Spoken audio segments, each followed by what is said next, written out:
Fala pessoal, tudo bem com vocês? Eu sou a Catarina e esse aqui é o CriaLT. Hoje finalmente aí eu trouxe mais um especial sobre uma obra, né? Fazia muito tempo que eu não vinha falar especificamente com vocês sobre um livro só. Mas aí aconteceu de que eu comprei, finalmente, depois de tanto tempo, quem acompanha aqui o canal, sabe a saga que foi, consegui comprar Os Garotos Corvos. Eu comprei também Lírio Azul, Azul Lírio, que é o terceiro livro da série. Agora me falta o segundo, que eu queria ler este ano ainda, mas não sei se vai dar. Essa era uma leitura que eu nem pretendia fazer esse ano, gente, não estava nos meus planos, mas como eu comprei, eu resolvi reler para conseguir concluir os dois últimos livros que me faltam, mas eu quis ler desde o início, porque foi acho ano passado que eu li esse livro aqui, e o volume 2 eu li esse ano, mas também assim, não lembrava de quase nada. Deixei passar muita coisa, então achei que ia ser uma ideia bem legal. Vim aqui contar pra vocês como foi a minha experiência relendo Os Garotos Corvos, já que desde a primeira vez que eu li, eu me identifiquei muito com a história, encontrei aqui vários elementos que eu gosto, acabei favoritando e agora não foi diferente. Eu tive uma ótima experiência, assim, eu me sinto em casa com essa leitura realmente e vim compartilhar aqui com vocês um pouquinho da minha experiência e do que se trata Os Garotos Corvos. Eu já falei sobre esse livro algumas vezes aqui no canal, em algumas listas, mas agora eu vou falar diretamente com vocês. Fiz aqui um especialzinho pra ele, com alguns videozinhos, bem do jeito que eu gosto de fazer. Eu queria muito falar sobre esse livro aqui porque ele tem bastante a ver comigo e com o que eu gosto de ler. A gente tem aqui personagens maravilhosos, emblemáticos, com personalidades muito diferentes e muito bem definidas e construídas. Inclusive, os personagens aqui vão ser o foco no vídeo. Eu vou contar bastante pra vocês sobre eles, porque a narrativa dá uma atenção extra pra isso.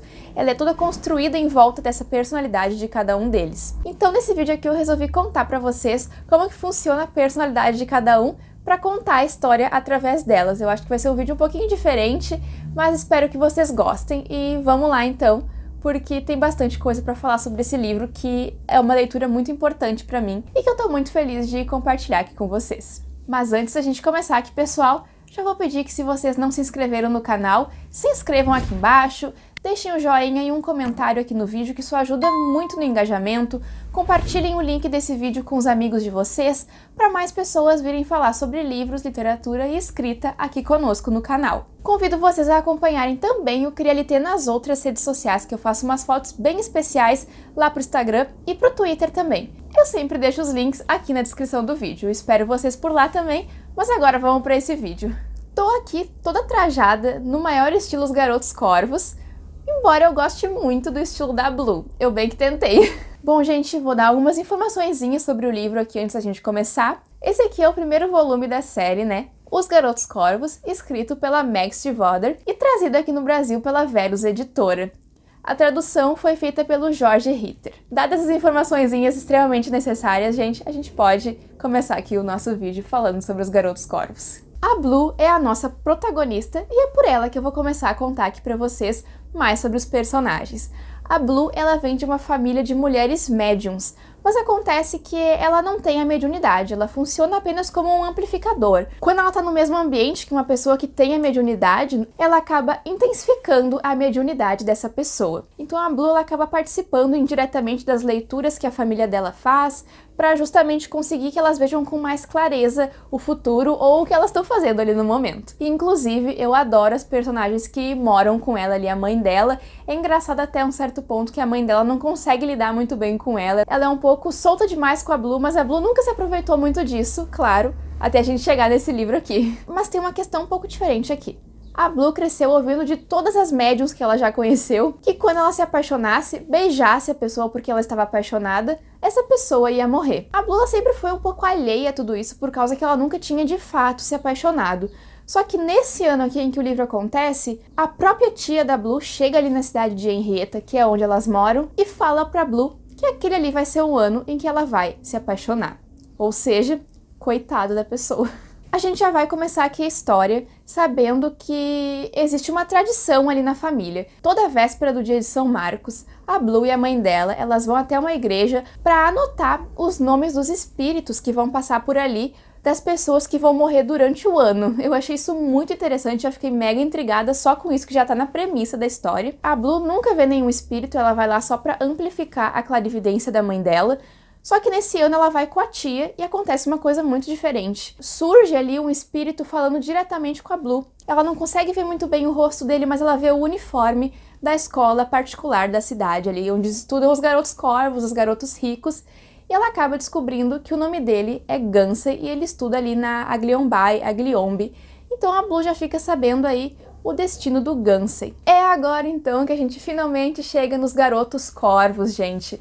Meu Deus, os garotos corvos, eles são aqueles meninos ricos, muitas vezes mimados, não todos, obviamente. E aqui nós vamos acompanhar 4 desses garotos corvos que formam ali o grupinho. A própria Blue conta pra gente aqui na história que ela não é muito dos garotos corvos, ela tenta manter a distância deles por conta desse comportamento deles mesmo.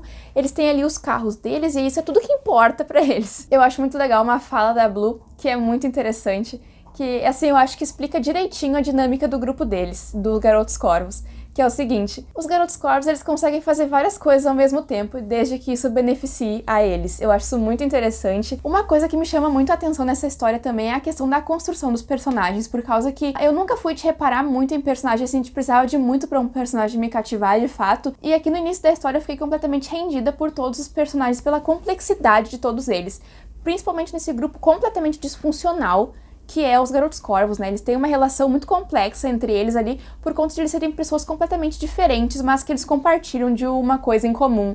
No caso, eles todos se ligam de alguma forma diferente, eles têm meio que o destino deles cruzado. Vou começar aqui então falando no Gansey, né? O Gansey, ele funciona assim como o paizão da história. Ele tem o espírito de ser mais velho, embora ele seja um adolescente, e ele sempre tenta resolver bastante coisa com dinheiro, ele tem uma questão muito grande com o dinheiro, ele quer resolver tudo pagando alguém, e isso é uma coisa que ele vai aprendendo ao longo do caminho, e é algo muito interessante também. Parece que a autora, assim, não dá ponto sem nó.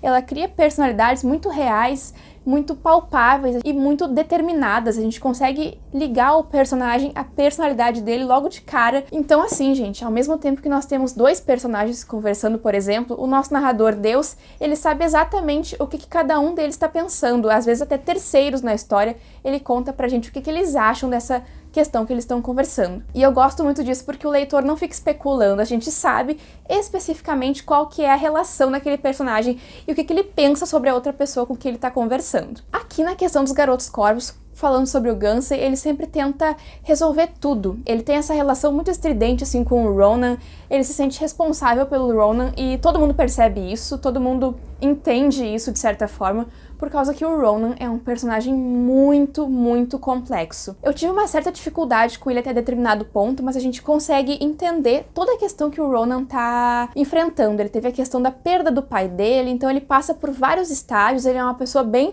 nociva, ele tem um comportamento, assim, bem autodestrutivo. Ele tem um problema consigo mesmo, sabe? Ele é muito brigão, ele é, assim, aquele bad boy, aquele valentão, assim. Mas ao longo do caminho, a gente vai descobrindo o que acontece por trás dele. Porque aqui, por enquanto, nosso maior foco é a Blue e a questão dela está destinada a encontrar os garotos corvos. Depois que a gente vai nos outros livros se aprofundando mais nos outros personagens. Por exemplo, o Ronan é um dos focos do segundo livro. E eu gosto muito como a autora ela consegue assim criar essas personalidades e desenvolver isso. Ao longo de uma página para outra, eles conseguem evoluir, mas não assim, gente, de forma drástica.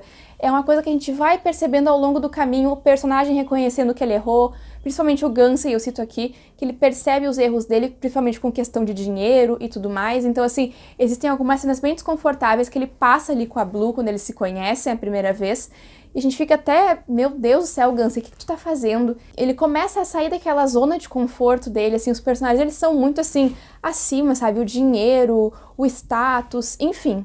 Mas em contraponto a tudo isso, a gente tem o Adam, gente. O Adam, assim, ele é completamente diferente dos garotos corvos. E eu consegui muito me apegar nele por causa disso. Ele é uma pessoa muito humilde, ele vem de uma família, assim, completamente complexa, um lugar, assim, para ser deixado, como ele mesmo fala. O Gansey é um exemplo de que quer muito que o Adam saia da casa dele e venha morar com ele. Só que o Adam sempre se recusa. Ele não quer, assim, que as pessoas fiquem pagando coisas pra ele, porque ele não tem dinheiro, porque ele usa roupas de segunda mão. O Adam, ele tem uma vida muito complicada também, então a gente vai se ressentindo das coisas junto com ele. Ele acredita que tudo que ele conquistar tem que ser por ele. Ninguém pode ajudar ele, ele tem que fazer tudo sozinho. E aqui também entra o último personagem dos Garotos Corvos ali, que é o Noah.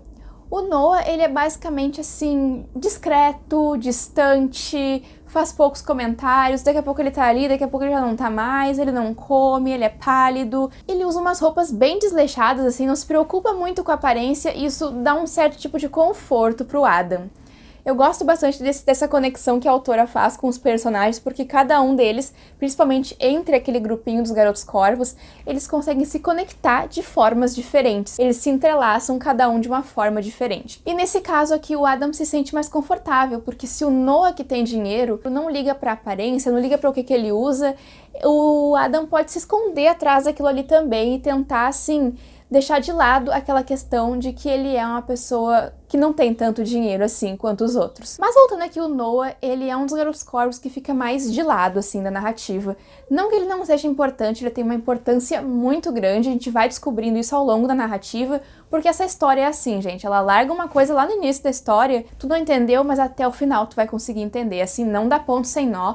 É uma história muito completa, muito inteligente, muito bem estruturada. Toda vez que eu pego esse livro pra ler, toda vez que eu ia abrir esse livro pra ler, eu sentia que eu era envolvida por toda a questão da narrativa, parecia que tinha uma névoa na minha volta e parece que o livro me tragava pra dentro da história e eu ia procurar as linhas lei junto com os personagens. Não é toda história que desperta isso em mim, e por isso eu valorizo tanto a história dos garotos corvos. Principalmente por conta dos personagens que são pessoas que movem muito a narrativa.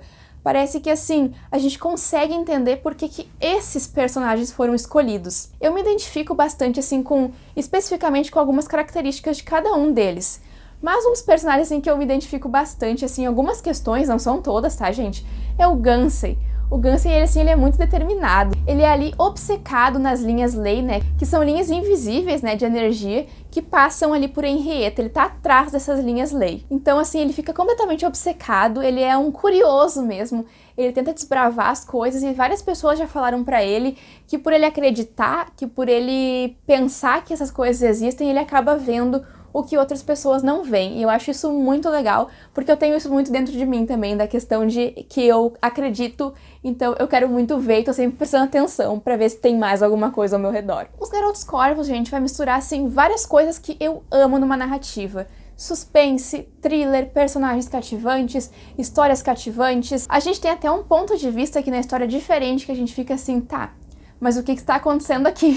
Por que isso está aqui?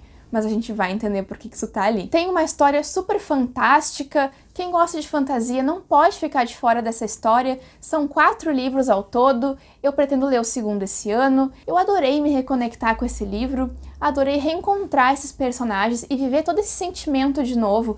Foi, assim, uma leitura que me fez muito bem e que tá me tragando, tá me trazendo de volta, assim, porque eu tô lendo pouco nos últimos dias, e essa aqui foi uma leitura que eu devorei mesmo. Mas assim, gente, eu queria dizer pra vocês que os personagens, eles são, assim, a ponta do iceberg, sabe? Por baixo deles tem muito mais das personalidades, do destino de cada um deles, porque a autora faz muito disso também. Ela brinca com a gente acha que tudo vai ir por um caminho e daqui a pouco o personagem ele vira uma coisa completamente diferente e a gente fica, meu Deus do céu, Meg Stiefvater, o que você fez comigo?